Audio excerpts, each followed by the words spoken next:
Welcome to the Outsmart Burnout Podcast. I'm your host, Dr. Zarya Rubin, a functional medicine doctor, an international speaker, and a burnout badass because I've been there myself. After walking away from my own high-stress medical career, I discovered how to break free from burnout to reclaim my passion, purpose, and joy. And now I'm here to help you do the same. From science-backed tips to time-saving hacks, and hopefully some aha moments that just might change your life. So sit back, relax, and let's do this. Dr. Nikia Smith is a board-certified anesthesiologist, wellness coach, and founder of She is Fire Forged. After burning out not once, but twice in medicine, she now helps high-achieving women of color recognize burnout before it becomes a crisis, rest without guilt, and build lives that feel as good as they look on paper. Through her Reclaim method, coaching, retreats, and leadership, she inspires women to spot the simmer before it becomes a blaze and actually choose ease over survival mode. Well, that's exactly the kind of stuff that we talk about here on the show. So, Mhm. so excited to welcome you to Outsmart Burnout, Dr. Nikia. Welcome, welcome. Thank you so much for having me. I'm very excited to be here. Yeah. Well, there is so much synergy and so much overlap with what you do and what I do and all of the things that we think are important and valuable for women, especially high achieving women, women in medicine. But I usually start at the beginning because people always ask me, "Oh, how did you get into this work?" And I'm like, "Well, let me tell you. It's called firsthand experience. Do what you know." So Mm, talk to us about your own challenges and experiences and how you went through burnout, not once, but twice. Because you know what? I always say, if it happens once, it can happen again if you don't fix the stuff that caused it. that's the part, right? You have to fix the underlying problems. Otherwise, you just go right back into it. So I burned out the first time shortly after moving to Las Vegas in 2021. And that would have been my fourth job working in medicine. And that was the pinnacle of burnout. The crying, screaming, anger, sadness, rage. I was just overly emotionally stimulated, numb, and at that point where I was ready to walk away from medicine. And that's when I knew that something was wrong because I was like, this has been years in the making, years of testing and sacrificing and training. And so to make me get to the point where I was ready to just walk away from it all and go work at Trader Joe's, I knew something was wrong. And I'm like, what is wrong with me? I'm like Googling it and I'm like, oh, I'm burnt out. I'm like, this is it. So that was when I really learned about burnout. And as I started doing more research and I read Fierce Self Compassion by Kristen Neff and got a therapist and started just like working on myself, I realized I had been in the process of burning out over the course of many years. And this was just what I called the boiling point. And so I was like, wow, this is crazy. Like looking back at all of the things I experienced, all of the feelings and emotions I had over the course of time, thinking that changing jobs would make it better. But of course, changing jobs without changing anything fundamental won't really do anything. And that was where my journey really began. My own personal journey with recovering from burnout, sharing my story with other friends and physicians, and allowing them to kind of, have their own moment of realizing maybe I'm on the path to burnout. What should I be doing to prevent that? And moving through with not just changing jobs, but with changing how I lived and how I worked in medicine. And so that second time, as I felt myself becoming burnt out more, like, I'm like, "Oh, thank God." Like, so if my first burnout was a complete 10 out of 10 crash and burn, my second burnout only got to about a 3 out of 4 when I realized if I keep down this path, we're gonna get there again. What can I do now? And so that's the point where I'm like, you can just stop it en route and kind of reverse it. And it's easier to reverse if you're not all the way at a 10. It's easier to reverse if you're at a 3 or a 4. And so that's just kind of my personal story. And I'm trying to catch women who are in that simmer. That's what I call the simmer of burnout to help them make these changes before they completely burn out and leave medicine. But if you're already at that complete burnout phase, I definitely wanna pull you back because I think women in medicine are amazing. We know there's plenty of research that shows that patients have better outcomes. Patients do, um have better outcomes, but also to have better experiences when they have a female physician. But there's also research that shows that we're leaving medicine earlier and more quickly than our male counterparts. So we have to do what we can to take care of ourselves so that we can continue to provide this care for our patients. And then all other women as well. Other women are just high achieving. You have students, you have a faculty, you have workers. So we have to just make sure that as women are excelling in all aspects professionally, that we're also taking care of ourselves personally. Mm. Yeah, wow. So many things to dig into there. I love everything that you talked about, especially the concept of like changing jobs might not fix the problem if you don't fix all the other elements. But I just wanted to go back to the initial burnout. And it's interesting because you talk about the phases and the simmer. And then, if you have a pot of boiling water, I always use boiling water analogies. It's Mhm. so funny in my talks. And then it's Yeah. like it's bubbling, it's going, but then it's like really boiling and then it kind of boils over and then Yeah. it's a hot mess, literally. But so it doesn't happen overnight.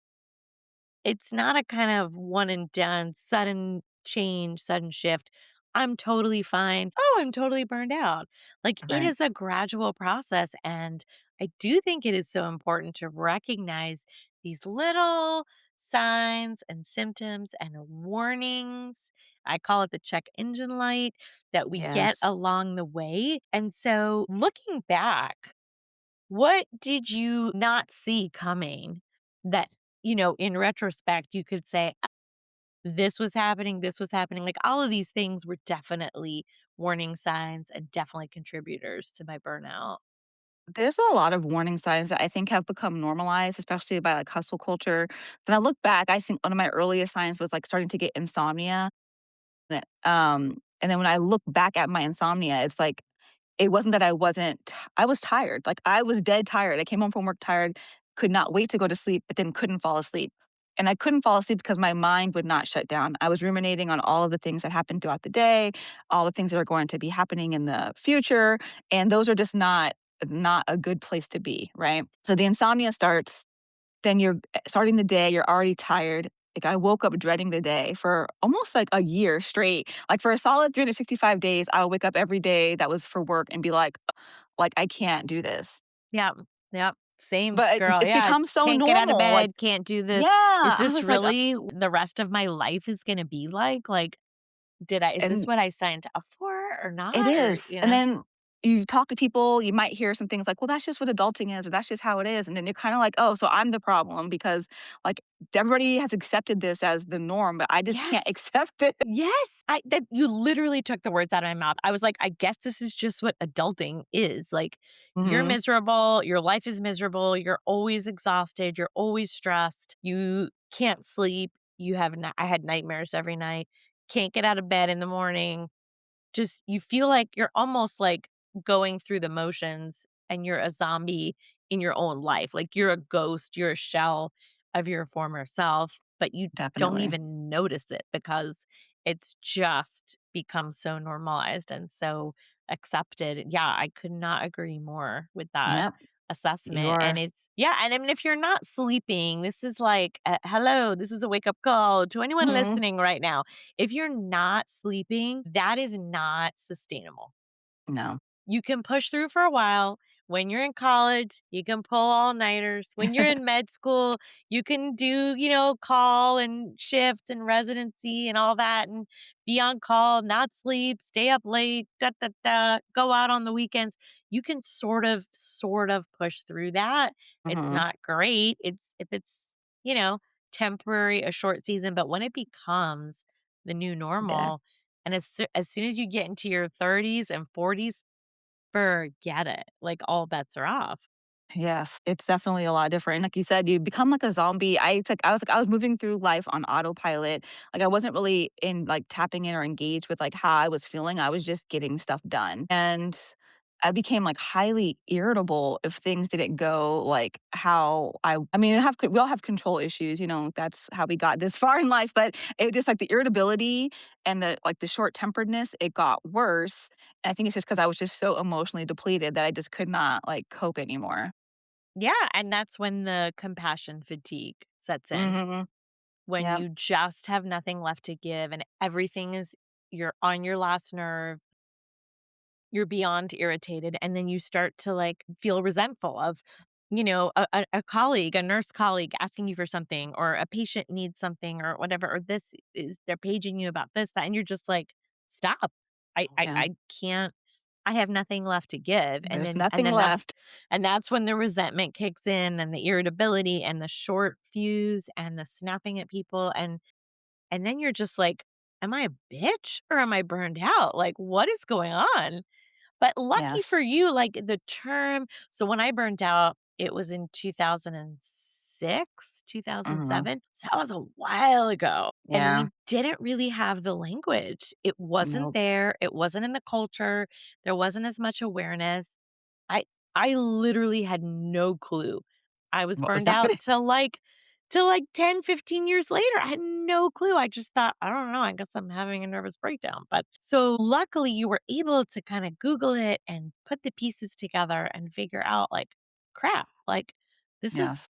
this is not good. And so what steps did you then take in order to make a change? Because it can be really hard when you think, what do I do? Do I have to quit my job? Do I have to leave medicine? Mhm.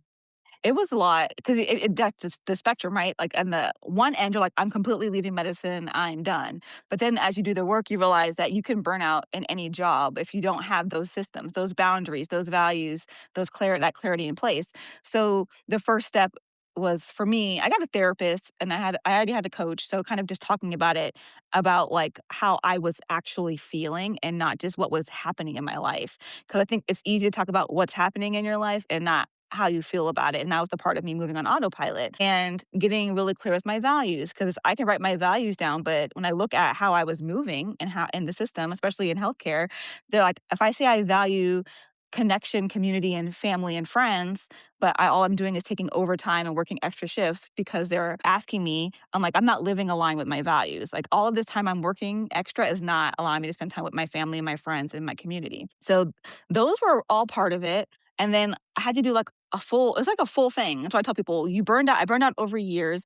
Each part of the burnout, I neglected some part of myself and I had to slowly build those back up. So I wasn't working out. I wasn't eating right. I wasn't sleeping well. I wasn't drinking water, the basics of like humanity, and they're just gone. So I was like, listen, I'm drinking water. I'm saying no. I'm going to the bathroom.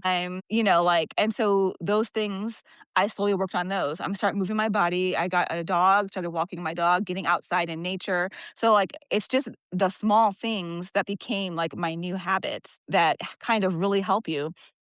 Because people always say, oh, I'll just take a week off and do nothing. I'm like, one, that's not enough to cure burnout. It's Mm-mm. just going to give you some rest. But two, when was the last time a woman took a week off and actually did nothing? I'm like, "Oh, so no laundry, no cooking, no grocery shopping, nothing." And I'm like, "You're Impossible. not gonna do nothing. You're gonna take a week off and you're gonna do a whole 'nother full-time job, which is maintaining the house." So, let's not tell ourselves that lie. Let's figure out the balance there. So Yeah, I think people don't realize just how long it can take to recover from mhm, burnout. It can be months, it can be years, depending on how long it's been going on for, what state your nervous system is in, what state your adrenal system is in. Like, yes. it's not a quick fix. It's not a like, "Oh, let's take a weekend off or even a week off for vacation." And that's actually one of the ways that I help people figure out that they are in burnout, because if you do take a weekend, you sleep in, whatever, you take a week off and go to the Caribbean, lie on a beach, and you come back and you are right back where you were, Mhm, that's not you're tired and I needed a week off, that's burnout. yep. It's burnout. That's why I said it's, and it's deeper, like I said, it's deeper than rest. It becomes your nervous system. It becomes your boundaries and your habits and how everything is functioning around you. And so that's like the big picture of it all. Like, yeah, we can start with rest because that helps you get a little bit more clarity and kind of decrease that brain fog. But we have to realize that it's bigger than that. And that's why people are like, oh, I'm exhausted. I'm like, are you? Because like if you have you done these things, like, yeah, I've tried to go to bed earlier. I've tried to get more sleep. I've taken the weekend off and I still am exhausted. I said, that's because you're not exhausted, you're burnt out. Like Mhm. that's why. And so I think that, decrease like talking about it more and like destigmatizing it and letting people know Yes. that it's not a personal failure because they'll say at your job that if you're burnt out, that means you're not practicing good enough self-care. And I'm like, no, that's not what this is. Just trying to get that word out there. Like, yeah, self-care is part of taking care of yourself, but recovering from burnout is also bigger than that. You can't have the systems. If you go take a whole week away in the Caribbean or go to a spa and you come back to a toxic system, you're going to burn out again. Mhm, mhm. Yeah, we had a really great episode a couple weeks ago with, Dr. Sandra Dalton Smith, and she came Yes, on I and love talked her. about the 7 types of rest and how just exhaustion and physical exhaustion is just one part of it.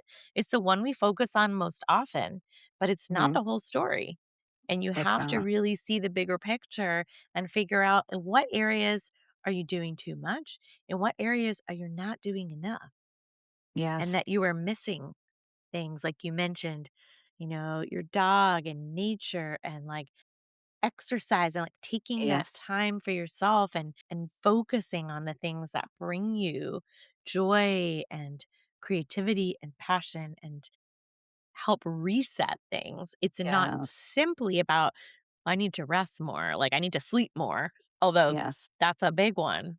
But yeah, so Yeah, I love her book, and I love social rest yeah. because I Yes. find that people think that burnout is like recovery for burnout, it feels like an isolated event. Like, I'm just gonna go into a cocoon and take care of myself and sleep and do all this stuff. And I'm like, no, that might be the first step, but like the creativity, the interactions with people who actually charge you, the sharing of these stories, this is the stuff that fully recharges you and gets you kind of tap back into like who you are. Yeah, and that and it's different for every person. Some Mhm. people need more social time, some people need less social time, and they need either more introverted, more extroverted.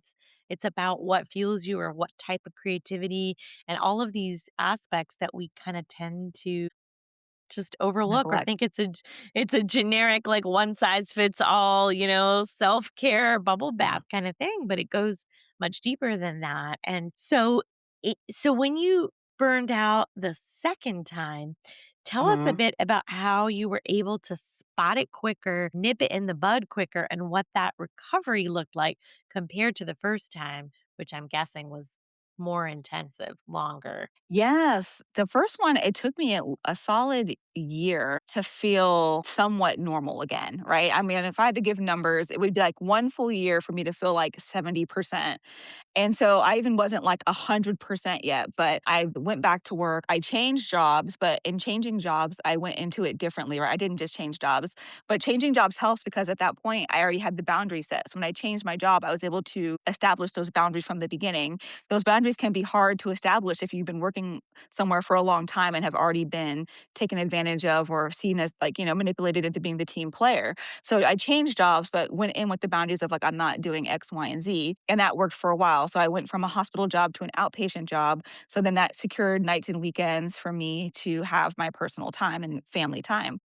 And as I was So going through that, I important. did yeah, so I was like, "What is my value and how do I move like, how do I establish it?" And so, in doing that job, that was fine for a couple of years, and then I found myself starting to burn out, but it was a little bit different, right? Like, it was the different type of burnout because at this point, the job didn't feel like it was overly draining me, but I also was stepping into my new role of coach and retreat host and entrepreneur, and so I was like, "I'm not gonna burn out solely from my medical work, but I'm gonna burn out from trying to do all of this stuff. And I find that this part of my healing journey, which is like the coaching and the sharing of my story and hosting the retreats and helping women, I find to be equally as important as if or equally as important, if not more important than my work in medicine.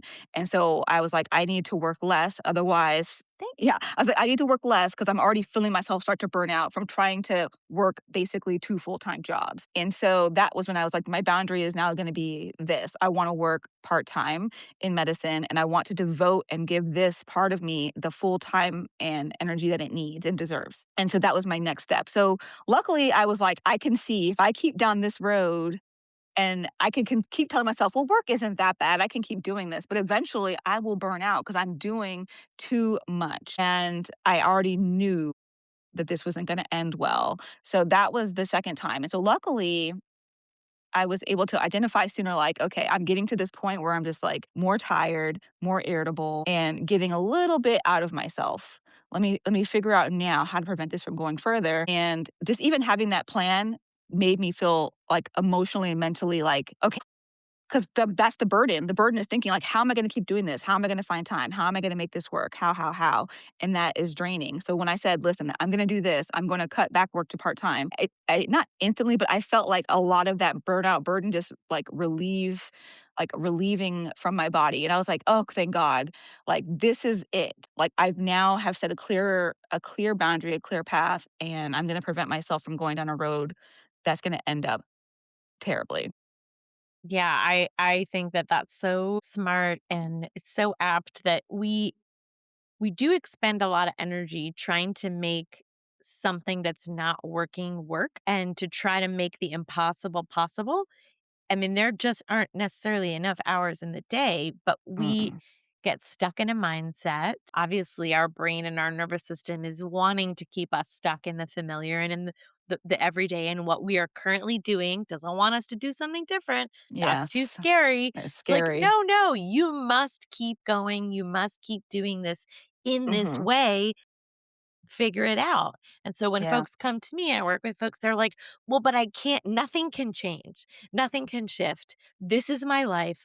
I can't change anything. And I'm like, well, how's that working out for you? Like, Not because, great. because, and once you're able to make that shift and that mindset shift of, but what if I could? But what if I could let something go? And so that's a huge step and a huge decision to decide, hey, guess what? I'm going to become a coach. I'm going to coach instead of being a doctor. I'm going to try Uh-huh. to like work at this and make money doing this and like and call myself a coach rather than well, I'm a physician. I'm an anesthesiologist. I'm a coach, Yeah. you know, Yeah. I'm a coach. Really? Like, what do Yes. you do? And like, but what's it like Mhm. not doing medicine full time? Don't you feel like you've given up so much and taken a step back? Blah, blah, blah. Okay, I could go on and on, but like, and Yep. it's also the stories we tell ourselves of like, oh, this is maybe not good enough, or this isn't prestigious enough, or is this a real job?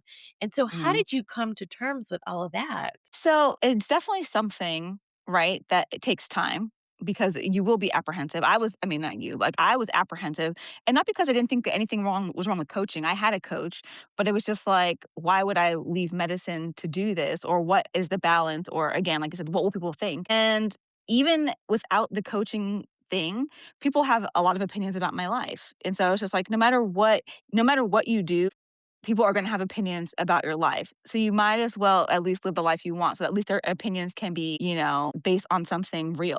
Like if I say working full time, Preach. then they're right. If I say working full time, people are going to be like, oh, she cares about money or traveling or whatever they're going to project upon me. And I'm going to be like, that's not true. Otherwise, I can work part time and they're like, oh, she never wants to be at work. She wants to do this. And I can also say, that's not true. No matter what they say, it's going to not be true. So you have to just not be so concerned with that and just kind of focus on like the actual impact you want to leave. And mine was like, at the end of the day, I think it was Stephen Covey or somebody has like you do a thing where they write your eulogy. And it's like, I do not want my eulogy to be, oh, she worked really hard to become a doctor. And then she worked really hard as a doctor, but she missed a lot of events. But she always sent us a check. Like that's not the legacy that I want. I want the legacy to be like, actually, she showed up when it was important. I felt like she was a safe space for me. I felt like she helped me get through these times. Like these are the things I want people to say about me. And so I wasn't able to work in that capacity if I'm exhausted from working as a doctor and depleted and burnt out. And so that's the part I had to just get real with myself and be like, well, I don't care what they say now. I care about what they're going to say about me later. So true. Well, we're going to shift gears a little bit and talk about some of the big topics. You talk a lot about the concept of the third shift. So, Yes. not just what happens at work, but tell us a little bit more what that means cuz I have an idea, but it's some other stuff. So I've heard of second shift. So it's first shift, second shift, third shift. Talk us Yes. through that. So the third shift. I kind of skip over second shift, right? I am childless by choice. So my second shift is still like my housekeeping and, keeping the house together. But there's a word I learned called kinkeeping. And I think it's Dutch, but it's bigger than the housekeeping, right? So you're going to go to work all day and you're going to work. And then you're going to have to decide, go home and take care of home, do laundry, go grocery shopping, clean the house, do dishes, walk your dog, take care of the kids.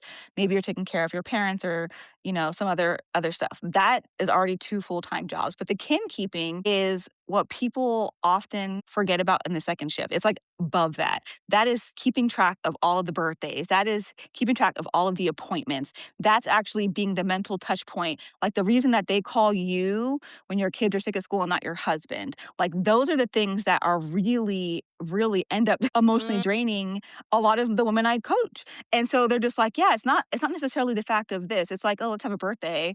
But it's the fact that if they decide to have the birthday, I have to do all of this. And that's in addition to taking care of your home. So if you're having a party at your home, you have to clean the home and then clean it before and after the party. Make sure you have toilet paper and hand soap and all this stuff. But then you're also calling the caterer, calling the balloon guy, setting up the pool guy, like all of these things. I'm like, it is a lot. And I think that women overlook how much they are drained mentally and emotionally by managing multiple people's entire lives. yeah. Yeah. It really is. It really is so much invisible mental load that we Mhm. carry. And yeah, there's a great episode. I think it's episode 2 of the Yes. show way back where you have Paige Connell on, and she talks about the mental load of motherhood and just how beyond overwhelming and exhausting that can all be. And it's unseen work and unpaid work as well. And yeah, and the sort of the responsibility of, like, having to make everything, like, special and Yes. create memories and create magic, and, I'm an Enneagram 7, so that's my love language is, like, always making things special, and I love it, I love doing it, but it is a lot of burden and a lot of work, and Yeah. yeah, especially if you have kids, but also if you have, deep relationships and friendships and other circles that you're trying to keep and maintain. And that's hard too, especially as we get It's a older. lot. Everyone's busy, everyone's doing their thing, and you want to organize an event. And it's like, how the heck are we going to get these people together in one room? It's Never. exhausting. It's exhausting. My neighbor recently planned an event. She's like, oh, hey, can you ladies all come over this certain day? Blah, blah, blah. And everyone was like, No. "Yup." And it Oh, what? happened, and I was like, "Wait, wait, wait, wait. How did that work out? You threw out a date, everyone said yes, we all showed up." That's That crazy. never happens, but it just goes to show that, like, sometimes you just gotta do it. Yeah. You just gotta, like, be like, "Well, how about next Thursday?" And we're like, Mhm. "Okay, great." And then we all came, Yeah. but it's hard. Yeah, it's amazing. Because like, someone's like, "Oh, yeah, my husband, he'll do the grocery shopping." And I'm like, "Does he make the list? Does he go through the cabinets and make the entire list and then go shopping?" And they're like, "No, I make the list and he goes." I'm like, "Okay, so you're still carrying part of that burden, right?" Like, you can 100%. they never, like, check the cabinets. Do I need laundry detergent? Do we need toothpaste? Like, go through the house. Like, that's the mental things that we're keeping track of. So if someone's at the store, you're like, "Actually, we need these 5 things." That's just in your brain taking up a Yeah. lot of energy. Oh, yeah. No, no, my husband has never spontaneously generated a grocery list in his life, and if I send him to get stuff, let me tell you, Yeah. It's like, "Oh, which one? This one? This one? it How about doesn't work this?" out too well sometimes, yeah. It's like, "You've You been have to drinking the be same." very specific. Like, "I've bought the same detergent for the past 5 years." He's like, I don't recognize. You can't even recognize. I can't recognize what the container looks like or what the scent is or anything." So it's like, it's a lot. We expend a lot. And so just, like, sometimes just you can't release all of it, but just sometimes acknowledging, "Yeah, wow, I do the most, like, no wonder." And just, like, patting yourself on the back for that, like, that is a whole thing. Like, that's Mhm, a lot mhm. of information and knowledge that is stored in your brain that is keeping you, running in the Yeah, background. Like, your brain is always yeah. running in the background, and you're just like, "This is And what's it's in like there." a computer, and it's like when that hard drive starts to get full, Mhm. it's not running As fast, or properly, and you're especially. just like, "Oh my god, I can't even do these tasks because Mhm. I have so much running in the background." So many programs are running in the background, and then that does also drain your energy, your focus, your productivity, like, all of and your mental, emotional sort of well-being because 'cause you've just, like Yeah, there's always something nagging at you like, "Oh my god, am I forgetting this, I gotta do this because it's yeah, it's a lot, and it's hard to you also talk a lot about, like, always being the strong one. yes. And the one that people rely on, the one that people depend on. You talked about being the team player and like you're always that person. You're always there. You're always going the extra mile, always doing that, carrying of all the burden. So, what does that mean to you about being the strong one? And what is that performance sort of costing us? So, it is costing you a lot. Each person is different, but it does cost a lot because every time you are the dependable, reliable, strong one for somebody else, but don't have that reciprocated, you start to feel away, right? Like you're like where the resentment can build, like, oh, I'm always here for everybody. Are they here for me in that same way or that same capacity? And it just depends on kind of how your relationships are. But we've seen it. We've seen it. And so we've embodied this like strong one, I can do everything. But you said you can do everything, but you won't be doing it well, and you won't be doing yourself any favors by trying to do everything. So, can we release some things that are not as important, do the things that are important better, like taking care of ourselves and showing up in certain capacities and just truly being a little bit more focused? I think that's part of the problem is like you can't focus on everything, right? It's like focus is literally means to focus and to pick. And we think we can focus on everything. And that's like that burner story where it's like, oh, you could focus on your work or your house or your health or your family. But if you focus on everything, you will be depleted and not being your best self in any capacity. And that's the part that you lose. Like you think I'm handling everything, but you're like you're tired. You're not there. It's like you can try to work and work out and go to this event, but by the time you go to that event, where does your energy level? Are you really going to enjoy it? Or are you going to be thinking, I wish I was at home in bed?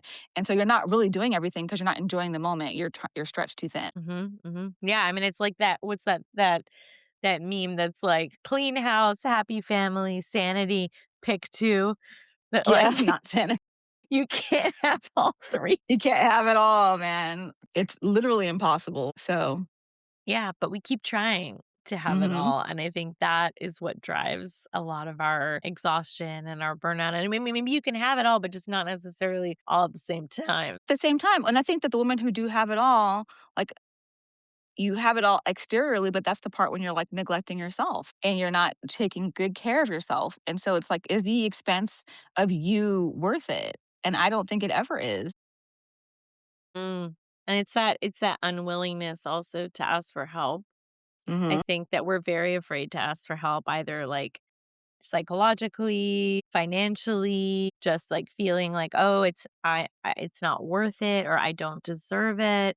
I can't have someone help clean my house. I can't, take a rest. I can't" like, all of these things. I can't have my husband go get the groceries. There's sort of these mental blocks that we have. Mental for sure. And that's why I was like, I always like to tell people my example. I'm like, listen, I don't have kids and I don't clean my house at all. So just let that be your permission. I mean, if I had kids, I definitely wouldn't clean my own house, but I actually just hate cleaning my house. I've never enjoyed it. I find Girl, it to be same. tedious. And yeah, I just don't like to do it. And so if I do it, I'm going to like stop and delay. And it's going to take me a whole weekend where I can pay someone to do in 2 hours. Like it doesn't make any sense. So I'm like, I Mhm, hate it. Like mhm, mhm. I don't like to cook either. So I'm like, "Listen, I don't like to do any of these things." So I'll just say like, "Oh, I have the time to do it and I choose not to do it." I love cooking, but there is that age-old problem of what's for dinner, and I I hate sometimes thinking I'm about just what's for like, dinner. I'm like, "Do I really have to figure this out every day forever?" It's terrible. Yeah. So yeah, if anyone has a good solution to that. I mean, I've done like the meal prep kits and stuff, those boxes. Yeah. Those are pretty good. I was sort of joking the other day. I was like, I might have to restart one of those because I'm getting bored with I all use of a my box. ideas for cooking. Like I need new ideas because, but I do love to cook and I love food and yeah. So, but yeah, it's just that mindset adjustment of I am allowed to take a break. I'm allowed to ask for help. I'm allowed to say no. Like all of these permission slips that we Yep. don't Have always to give give ourselves. ourselves. Yeah. Yeah, you have to give it Yeah. to yourself. And that's what I'll give it to you. Don't do that. Don't. I'm like, if you don't have the capacity to not, then don't. Like, I'm about This to is start not. this is your permission slip right now. But This sorry, is it. you're about to Also, stop. What? doing laundry. I'm figuring that out next. Ooh. Well, let me tell you, I've stopped folding laundry. That's the part I hate. Yeah, The so I do the folding. laundry, but then when the cleaning lady comes, she folds the laundry Noted. I'm going to ask about that. See, there we because go. that's a game changer right there. That is good. See, that's a good. I'm like, yeah, I should. Oh, I should. I can right when she comes, I could put it in the washer and dryer. Then she can fold it and stack it in my. Okay, that is. See, Right. so I have to share these stories so we can get these Yeah. tips. That's a great Yeah. tip. Exactly, and it's simple, it's not that Yeah. complicated, but I was just sort of like, "What am I gonna do?" Because it's not the doing of the laundry Yes, that's it's the the folding. problem, it's the post-laundry management that is Mhm. problematic, and then it, like, accumulates, and then you've got clothing mountains in the Yes. laundry room, and nothing is happening, and you're like, "Now where are my clean clothes?" They're all wrinkled, it's a mess. Mhm. Yeah, I'm it's pulling not things out the dryer. I can live out the dryer for like 2 weeks. I'm like, I don't wanna take the clothes out. I'll just pull things out one at a time. Exactly. Yep. That's kinda how we're living, but it was like, "Okay, there's gotta be a better way for this," and I don't know, some friends are like, "Oh, we do clothing folding parties, like, while we watch a favorite show or something on Sunday nights," and I'm like, Nah. I just wanna, like, Netflix and chill on Sunday Yes, I nights, like I it. I'm don't asking my housekeeper. I'm like, "Is it okay if I just leave a load in the dryer and you just fold it?" That's the next time she comes, I'm definitely asking her that. Okay, you see? See, we're changing lives here on Outsmart Burnout. All right, let's switch gears again, and we're gonna talk about, the elephant in the room is that you specialize in helping women of color and specifically Black women in medicine succeed and really overcome burnout that is compounded Mhm. by race and gender Mhm. and the workload and the experience of being a Black woman in medicine and what that's like Yes. and yeah. So tell us all the things about what you focus on and how you empower women and what some of these additional burdens are. I mean, because it's like that's a whole other shift. There's like the Yeah. fourth shift of Yes. dealing with, microaggressions and covert racism and all of these things that are still so present in our everyday lives and society and yes, I'm not a woman of color per se, but I am a Jewish woman and things ain't great right now, so Yes. I definitely feel that just like that constant it's like a constant thing that's just kind of Mhm. always there nagging at you and like yeah, talk to us about that. Yeah, I mean, it's the thing, right? You're a woman, so then they're always gonna be like, "Oh, my nurse just came." Nothing is wrong with nursing, but they're Yep. always gonna say Yep. you're the nurse. Like, I just introduced myself to you as your doctor, and like, "Yeah, the nurse is Yep. here," or "I'm the That nutrition." that "Oh, happened to me. They're like, "Oh, I'm sorry, dear. Can you come back later? We're waiting for the doctor." like, that's me. Hi, it's hello, it's me." I was like, "Hi, I got good news and bad news. Your wait is over." Yes. And so a few years back, I asked a male colleague, he was the exact same age as me. And I said, "Do people ask you how old you are, how long you've been doing this?" And he was like, "No." I said, "I get asked every single day, 'Oh, hey, I'm Dr. Smith, your medicine. How old are you?'" And I'm like, "I'm old enough." And they're like, you just have such nice skin. You just look so young." I'm like, "Yeah, but then Mhm. that's draining for me to always be like, 'Oh, yeah, it's fine.' Like, I'm old enough. I've been doing this for a long time." And to And then answer that question, there's the assumption then that you're maybe not competent or qualified. you're right. And then you have to, And like, so prove that on top of just doing your job. so that part, yeah. So you're just like, okay.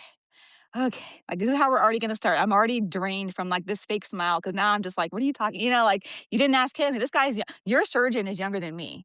You didn't ask him how Mhm. old he was or how long he's been doing this. I remember when he was a resident and I was already an attending. Mhm. But Mhm. let's not get into this. So that's part of it. And then, dealing in anesthesia, especially like in the OR, it's difficult because like when you're on certain floors or certain units, there's definitely a clear hierarchy. Like there's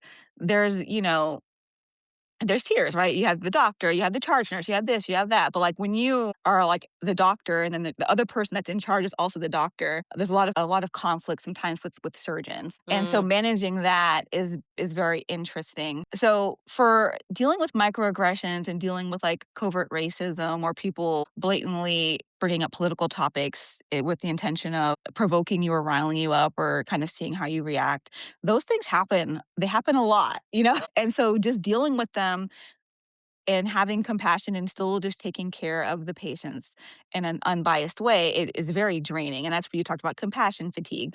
But I think that having women who are in a similar space and just able to validate your feelings and say, yeah, I hear where you're coming from, it helps. Right. Like, so you make these connections, you share these stories just so that other women know that they're not alone. And also, as we share publicly, is to let patients and other providers know, like, we see you, we see what you're doing, and if nothing we could really do about it, but just know that we're clocking it. And maybe that might make them start to realize like how they're moving and how they're contributing to that. So, but it's like I said, there's so much proof. Like women, patients treated by women have better outcomes. So like you can't fight that. You can't fight that fact. And so you can say all you want about women in healthcare and women physicians or women providers, but we're providing excellent care. And so maybe you should stop trying to undermine us. Yeah, I mean, those statistics are pretty shocking. Women have better patient outcomes. We work longer hours. We And chart paid less. more, paid less, and we also lose the survival advantage over men in terms of heart disease and the protection that being a woman has. Women in medicine lose that advantage, and that is shocking to me. We deal with a lot. It's very stressful. Even on your best day, being a woman in medicine is stressful. Mhm. And so it's good that we have the support of each other, the permission and validation from each other, and that we just kind of continue to, look out for each other in that way because we can't necessarily rely on anybody else to do it. Mm. And then being a woman of color is a whole other layer, and Yeah. it's coming from patients, and it's coming from colleagues Yes. too. And that's like, yeah, that's just it's just one more thing that erodes your ability to cope and have the energy and to just like keep pouring in to this very demanding job. And so you Yeah. organize retreats and you help get women together and just kind of gather and share this. And Yes. Because like I said, I do believe you start your burnout recovery, you start it kind of in isolation, you get coaching, you get therapy, you do these self-care things, you prioritize all your kinds of rest and your neuro, regulation, but I truly believe that the next step, like the ultimate healing and thriving and the betterment of you and everybody else happens in community. We start sharing these stories, you start, just connecting in a deeper way. That is the true engagement. Like you can engage with yourself, you can tap back in with yourself and your feelings. But when you engage with others and realize how much of an impact just connecting with somebody and sharing and validating them has on their life, it makes your life better. I love it. Okay, I mean, I know you know. we're moving into the final segment of the show, Yeah. which is called the rapid fire round, where I ask you like pretty, short, snappy, but sometimes deep questions and just, answer however you feel like answering. Okay, coffee, tea, or something else? Coffee. Coffee. Yeah, Same. espresso girl. Yeah, same. I've got my espresso machine. It's my best friend in the Yeah. morning. Although I do love a matcha latte too. I'm a matcha latte girly. I've Yeah. just recently started I did not like matcha for a long time, but I realized they can be very Good. bad, and then I had a really good one. I said, Uh-huh. the ones I had were, like, terrible, but this one was really good. I was like, "Okay." You can have bad ones, but the good ones and I always get like, I find with oat milk, it's really good Yeah. with oat milk. For some Mhm. reason, that combo is just like, It's mm, better. it's perfect, Mhm. and a little bit of vanilla or a little bit of lavender, Mm. that's the good stuff. Okay, are you a morning person or a night owl or something in between?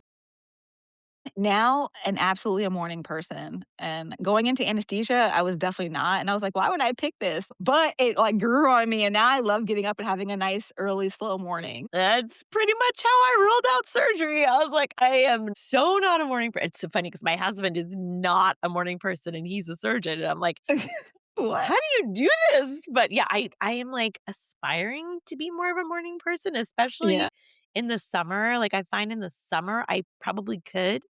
Mhm. In the winter, No, too dark. girl, It's so dark. I can't do the darkness. Can't do the darkness. No. Okay. What is the first thing that you subtracted when you started recovering?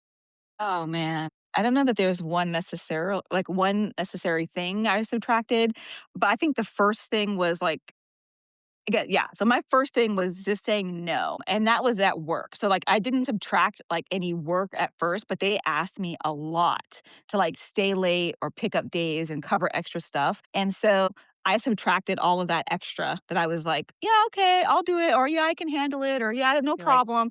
I "Nope." stopped that. I subtracted that, and I was like, "No, I'm not available." Like, I'm only available for whatever my shift is, and then I'm not available for any extra or any additional, and so that was, like, the first thing. Yeah. Yeah. I'm a big believer in my method. One of my methods is like do one thing less. Mhm. So, it's like if you can do one thing less, you're already Yeah. taking off that burden of trying to always do more and more and more. Yeah. One thing the wellness industry gets completely wrong about burnout. Oh, yeah. A lot of things they get wrong, but I think that the main thing is that it's not really a self-care issue, right? Like, if you take better care of yourself and still have bad systems or bad boundaries or, work in a toxic system, it's not gonna do anything. So, you can always I always say, "Yes, take better care of yourself," but also you have to figure out how the system and you are not working together, whether it's your system at home or your system at work, and figure out how to work better within that system so that you can protect yourself. Okay. Finish this sentence. Burnout told me I was broken, but actually I was. Burnout told me I was broken, but actually, I was just, like, living a lie, really. I felt like I was living a lie that whole time, like, the lie that I could just do this and I could push through and I could be successful and it would all gonna be fine and this was just normal. Like, all of those were just, like, big lies to me that I was, like, living. And after I burned out, I realized, like, wow, this is definitely a lie. I don't have to do it this way. I don't have to be this exhausted. I don't have to always say yes and or not ask for help or turn down help. Like, all of that's a lie. Mm, yeah. Okay. What does rest without guilt actually feel like in your body? For me, it feels like peace, like actual peace, like you're just being, like, hugged up in a pillow or a cloud. Because you find people like I used to rest, but I would be thinking, right? I wasn't really resting. My body was laying and my mind was working, and I'm thinking of the list and this and dinner and all this other stuff. And now I'm just like, I can zone out and be like and I'm just, like, floating on a cloud. Feels like absolute heaven. Yeah. I love that the concept of like single focus Mhm. rest, because if you're resting, but your mind is thinking about all the things you should be doing, that's not Yeah. rest. Nope. I do, like, a little body Okay. scan. Yeah. Yeah. Oh my God. I love a body I like okay. Oh, I love it. Body scan. I'm a big meditator, so, and I love it all. Yeah. Okay, so our last question. Mhm. What do you want the woman okay, so let's say there's somebody listening today and they've Mhm. recognized themselves in a lot of the things that we talked about. What should they do in the next like 24 hours? Not a 90-day plan, not a 6-month plan, but like what's the next thing they should do? They should I always say tap in first, right? And so it's just like, how are you feeling truthfully? Like if you want to journal or meditate or just reflect, whatever is the best way for you, go for a walk or do an exercise, but like think, like, how do I really, really feel? And when was the last time I truly felt my best, like my most happy, my most rested, my most different types of things? Just try to think of those moments because when you have those to reach back to, it's like, well, how do I recreate that? And I think that's like my first step, like, when was I last really happy? When was I last really rested? When was I last really like content? And when was Mm. did I last have a really good, deep laugh? When was the last conversation I had where I walked out feeling better than I entered it? And these are just like, quick little things that you could just think about over the next 24 hours. You're driving to start thinking about these things. That's just kind of where you can start. You can try to just recreate these small moments and kind of figure out what energizes you, what makes you happy, all these things. And you work from there, your dopamine menu. Oh my gosh, dopamine menu. I love that. Yeah. Select one from column A, column B.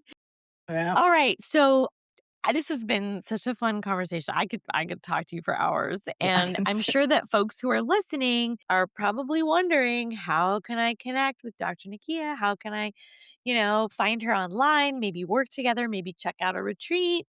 So where can Yes. folks get in touch with you? Yes. So you can find me on my website, www.sheisfireforge.com. I love emails. I don't know if I'm sharing my age with that, but I love a good email. So if you want an email that you heard me on the podcast and want to share your story or talk, it's hello@sheisfireforge.com. And I'm on the social channels at sheisfireforged. But I'm an email girly. I send out my emails, I type back. I want to like hear more about your life and your story and how I can help. And I do have 2 retreats coming up in the fall. So if you're interested in a Ooh. retreat, go ahead and let me know. They're on the website, but I can always talk to you more about them more deeply and see if you would feel comfortable, be a great fit. But they're very intimate. We talk a lot of real talk. And like you said, we get to the realness here. We're not doing the superficial, I'm going to Mhm. meditate and feel better. Like, no, what is the problem? And how are we going to assess that when we get back and make sure that we continue to take care of ourselves? Yeah, and I think just as women, we are so powerful and we have so much to offer the world, and we are the future. We are. The future is female.